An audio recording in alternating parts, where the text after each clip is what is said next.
Bien-aimés dans le Seigneur, nous allons prendre nos Bibles pour lire dans l'évangile de Marc, au chapitre 1er, les versets 40 à 42.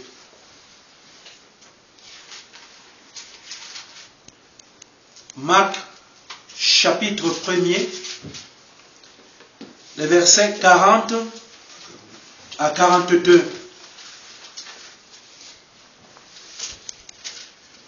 Nous allons lire au nom du Père, du Fils et du Saint-Esprit. Un lépreux vint à lui et, se jetant à genoux, il lui dit d'un ton suppliant: « Si tu le veux, tu peux me rendre pur. » Jésus, ému de compassion, étendit la main, le toucha et dit: « Je le veux, sois pur. » Aussitôt, la lèpre le quitta et il fut purifié.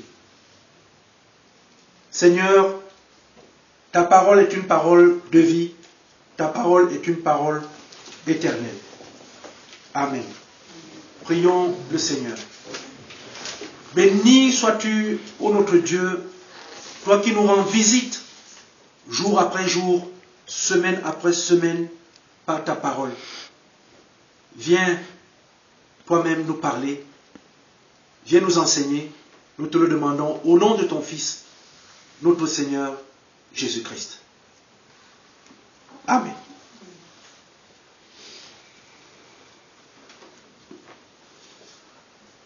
Bien-aimés dans le Seigneur, le texte que nous venons de lire dans l'évangile de Marc est un texte qui nous place dans des événements qui sont liés à un contexte de libération.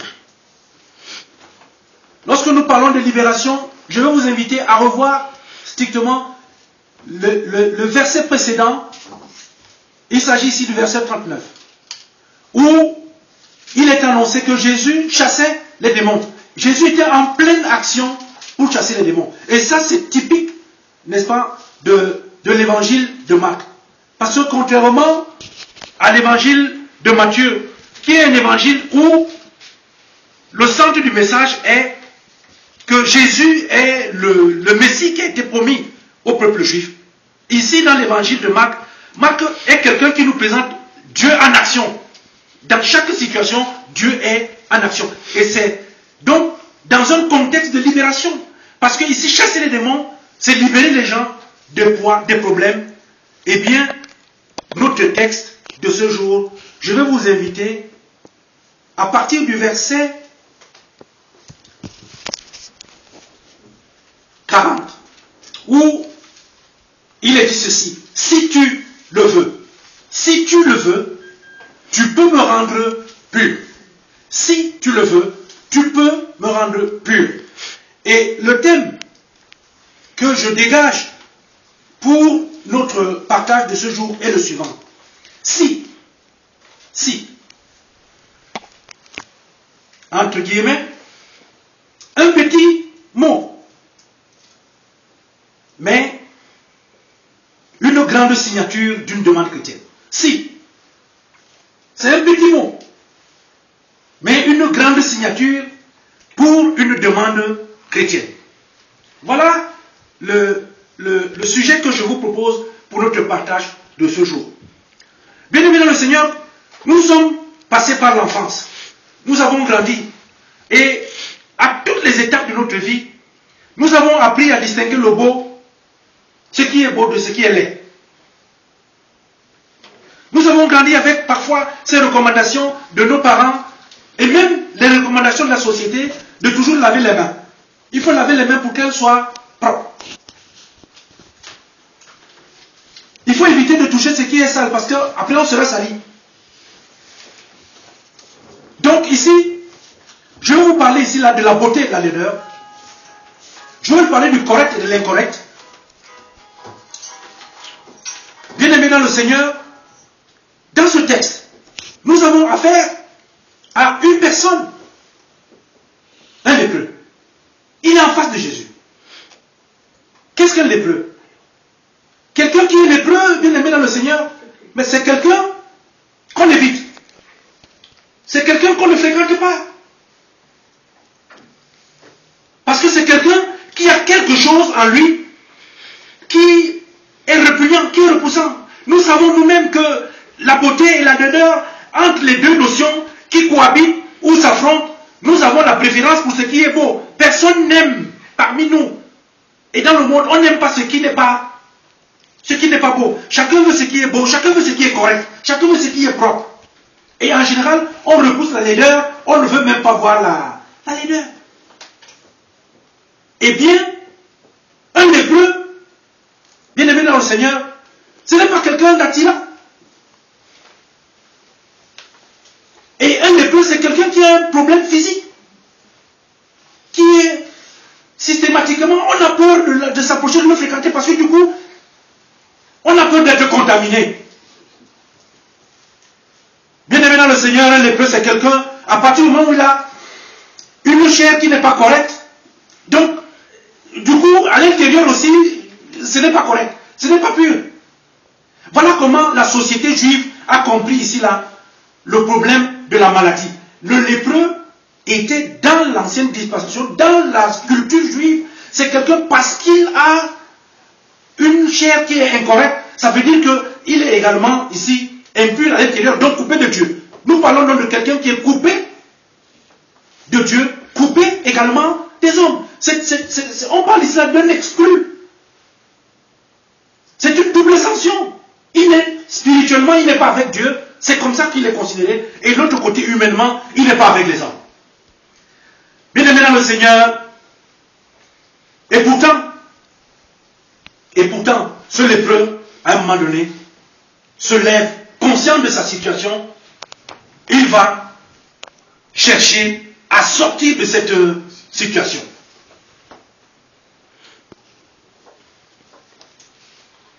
J'en parle parce qu'aujourd'hui, bien aimé dans le Seigneur, je voudrais attirer l'attention là-dessus. C'est que être lépreux, à l'époque, c'est une situation qui provoque l'exclusion. Or, aujourd'hui, notre société est une grande léproserie. Elle est une grande léproserie. La société contemporaine, dans tous les pays du monde, c'est la léproserie. Dans les églises aujourd'hui, les églises sont des véritables léproseries. Pourquoi? Parce qu'aujourd'hui, nous sommes dans une société qui cultive l'exclusion.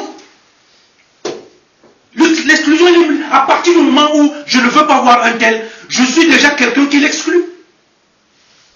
La lèpre n'est plus seulement maintenant cette maladie qui peut se retrouver de façon physique, mais tout ce qui est susceptible de faire que quelqu'un soit mis au banc, c'est de l'exclusion. Nous sommes en France, on vit aujourd'hui le phénomène en Suisse, la question des sans-papiers, la question des immigrés, toutes ces questions, la question des homosexuels, la question des hétérosexuels, aujourd'hui c'est des affrontements, n'est-ce pas, qui conduisent tout simplement à l'exclusion. C'est pour cette raison que je parle, bien aimé dans le Seigneur, des sociétés de léproserie, d'églises de léproserie, parce que nous sommes devenus des adeptes de l'exclusion. Bien aimé dans le Seigneur, si nous sommes dans des sociétés d'exclusion, nous oublions une chose, c'est que parfois, même à l'église, comme par exemple l'EPC au Cameroun, qui dit, en France c'est sale, les gens de l'île nous gâtent, en France ils gâtent. On considère là-bas que nous ne sommes pas corrects. Donc nous sommes immédiatement exclus. Et pourtant, je parle ici là des lépreux qui sont exclus. Parce que si je suis ton fils et que je suis sale et que je suis en relation avec toi, ça veut dire que je te contamine ma saleté et donc toi aussi tu es sale. Autrement dit, nous sommes dans des sociétés, nous sommes dans des églises où aujourd'hui les lépreux excluent les lépreux. Qui est juste au fond? Bien aimé dans le Seigneur, tant qu'on n'a pas encore pris conscience qu'on a un problème, on ne peut pas chercher des solutions. On ne peut pas chercher à le résoudre. C'est ce qui se passe ici avec ce lépreux, qui est conscient, finalement, qu'il est un exclu, qu'il est un paria. Il voit comment les autres ne veulent pas de lui.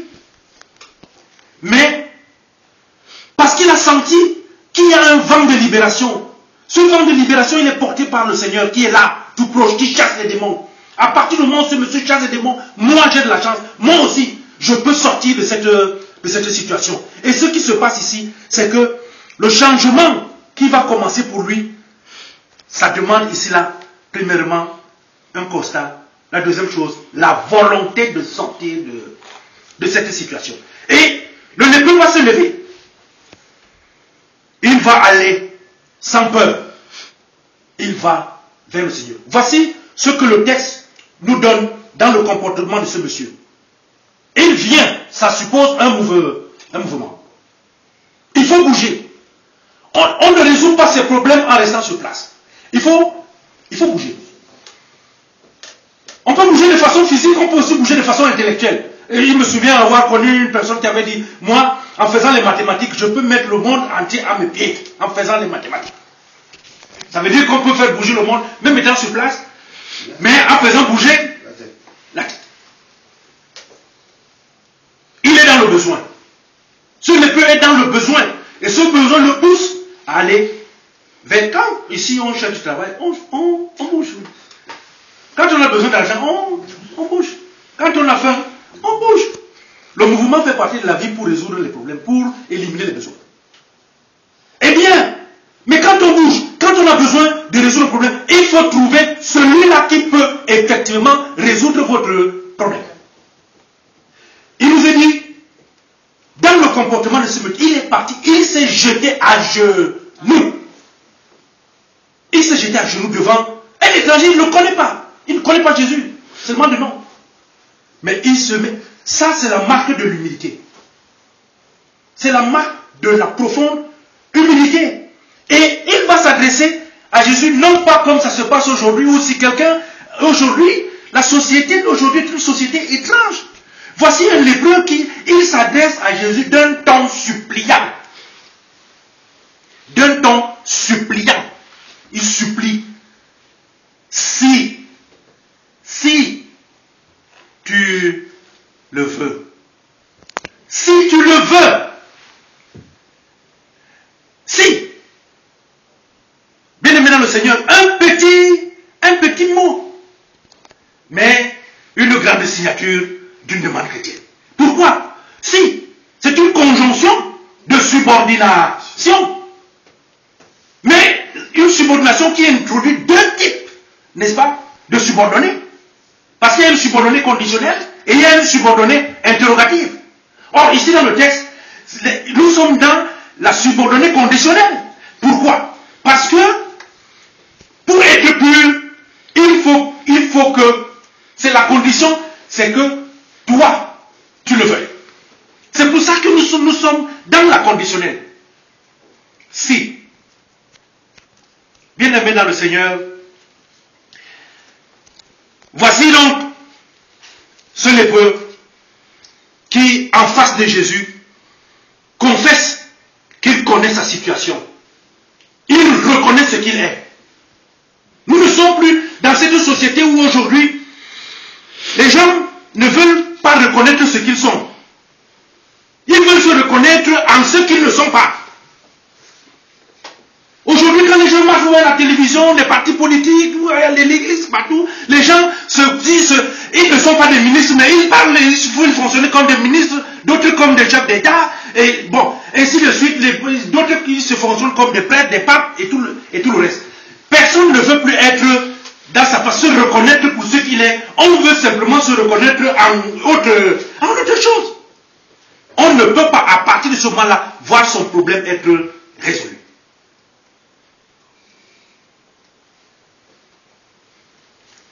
En un temps, il y avait un artiste camerounais qui avait dit,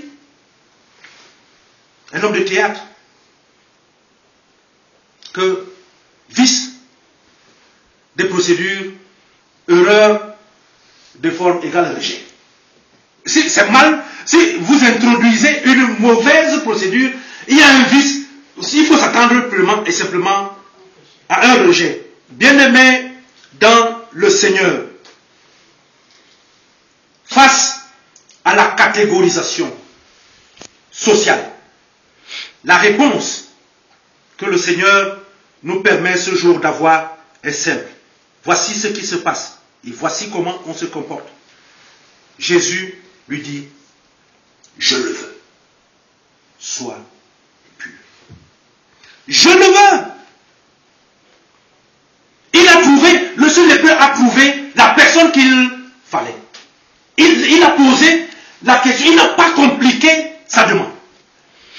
Il a ajouté à cette demande toutes les formes, n'est-ce pas, pour pousser son interlocuteur à lui donner ce qu'il veut. Il voulait être pur. Point, trait. Il a résumé tous ses problèmes parce qu'il a compris que la société l'exclut parce qu'on dit qu'il n'est pas pur. Et donc, juste, ce n'était plus une question que enlève-moi les tâches ici. Il ne parle pas des tâches. La pureté, elle est plus simplement corporelle, mais elle est aussi spirituelle. Jésus, voici la démarche. 1. Jésus est ému. Jésus est ému. Ensuite, il est pris de compassion pour l'intéresser. Et immédiatement, Jésus met fin ici à la situation d'exclusion. Jésus met fin aux exclusions. Parce qu'il dit, je le veux. C'est fini. Il n'est plus, à partir de ce moment-là, c'est terminé. Il n'est plus exclu. Lorsque les gens demandent des papiers en France, lorsque les gens s'en vont dans les hôpitaux, là, ce qu'on demande, à la bonne demande, la réponse aussi vient. Il y a parfois des gens qui demandent des choses qui ne leur conviennent pas. Même Dieu ne peut pas répondre à toutes les demandes. Parce que les mauvaises demandes ne peuvent pas trouver de réponse. Elles ne trouvent pas. Mais, bien aimé dans le Seigneur, j'étais en train de réfléchir aujourd'hui, j'ai dit, mais quelle est cette société où finalement on donne aux gens ce dont ils n'ont pas besoin? Est-ce qu'un médecin peut se mettre à proposer d'autres médicaments pour une maladie qui ne lui est pas présentée? Non. C'est le problème que nous connaissons aujourd'hui dans nos sociétés. Il y a beaucoup de réponses qu'on veut donner pour des questions qui n'ont pas été posées. C'est la même chose à l'église. On donne des réponses aux chrétiens, on donne des réponses, par exemple, nous demandons des choses en France. Ce qui n'est pas demandé, vous donnez des réponses? Non. Bien-aimés dans le Seigneur, il faut que nous apprenions à poser les vraies questions pour avoir de vraies solutions. Mais dans tout ce que nous faisons, il y a une école que la parole de Dieu nous donne. C'est l'école de la politesse. C'est l'école de la politesse. Dans chaque demande, la forme est nécessaire pour que les choses se passent bien. Apprenons donc, nous, les uns les autres, à dire si. Apprenons ainsi. Dans les politesses et les civilités chrétiennes, qui peuvent être, n'est-ce pas, vendues au monde, nous pouvons faire la propagande ici, que la parole de Dieu enseigne la morale de la vie ensemble. Quand on veut demander quelque chose, contrairement à ce qui se passe aujourd'hui, les gens disent, moi, tu me donnes ça. Aujourd'hui, c'est devenu des obligations. Non. Lorsqu'on a besoin de quelque chose, il faut habiller la demande avec les formes de politesse requises. Si un petit mot, mais une grande signature pour une demande chrétienne. À bon entendeur, de nous rappeler que nous avons des besoins. Merci Éternel de nous rappeler qu'il y a une forme pour exprimer nos besoins. Aujourd'hui, Éternel, beaucoup d'entre nous ne savent plus dire « s'il vous plaît ». Nous ne savons plus comment faire une demande. L'enfant ne sait plus demander à son père. L'épouse ne sait plus demander à son mari. L'homme ne sait plus comment s'adresser à sa famille.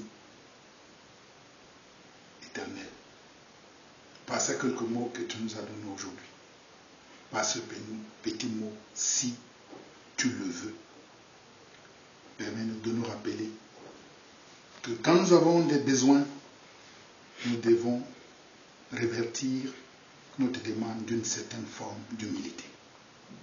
Réapprends-nous l'humilité éternelle, notre Dieu. Réapprends-nous que nous sommes rien du tout devant toi. Rappelle-nous, Éternel, que nous ne sommes rien du tout les uns vis-à-vis des autres. Nous ne sommes que ce que nous sommes. Et nous le sommes parce que toi, tu le veux. Merci, Éternel, pour cette leçon d'humilité que tu nous as donnée à travers ce passage. Merci, Éternel, de nous réapprendre comment demander des services. Éternel, en ce moment, nous espérons que toi, tu veux que nous soyons sauvés. C'est parce que nous savons que toi, tu veux que nous soyons sauvés. C'est pour cela que nous nous humilions devant toi, pour te faire cette demande. Même comme nous savons que nous ne sommes pas méritables, nous savons une chose, par le sang versé de ton Fils Jésus-Christ. Tu nous as appelés tes enfants. C'est pour cela que nous sommes devant toi. Bénis-nous, Éternel, au nom de Jésus.